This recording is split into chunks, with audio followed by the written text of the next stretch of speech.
If you've ever taken a Sporkle quiz about the teams in the NFL, there will always be that one team you forget about. You know it's on the tip of your tongue, but you can't figure it out.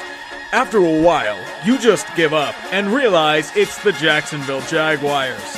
This is the state of their franchise. Congratulations! The majority of the league still forgets you exist. Well, except for those times you're forced on Thursday night football games that no one watches and get sent to London to play a game or two every year that no one watches. Why would they? So they can see Blake Bortles completely prolapse on a football field? To see Gus Bradley staring into the abyss at his future place with the likes of Rich Kotite and Dave Shula?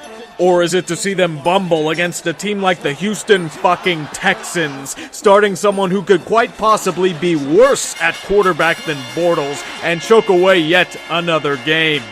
This team is completely terrible at 2-12, but they even fucked that up.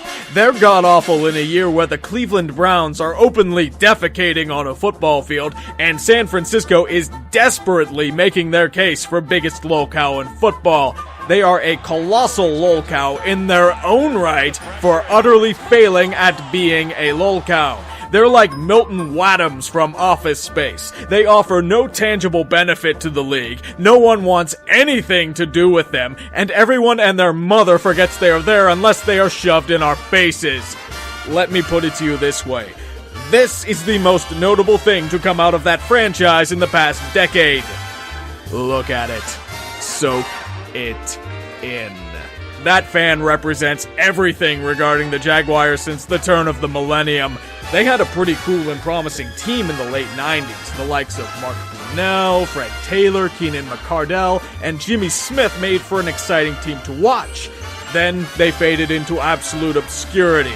Not good enough to be a Super Bowl contender, not bad enough to compete for top draft picks, and not savvy enough to get top value out of their players.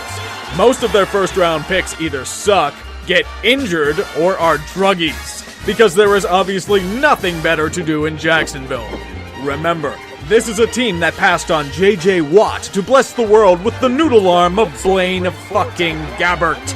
I know this will probably piss off Jaguars fans, but there's a part of me that feels sorry for all 8 of them. They are in a weird limbo. They have been on the verge of moving for the majority of this decade. They have failed at winning. They have failed at losing. They have failed at developing players. They have failed at creating aesthetically pleasing helmets. They don't even have the aura of hard luck losers that a team like Cleveland has. They are the forgotten Lolcow. And that is truly pathetic.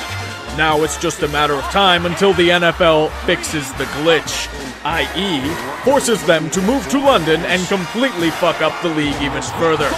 I don't even think they want this shit across the pond. Up in the air and intercepted by David Amerson.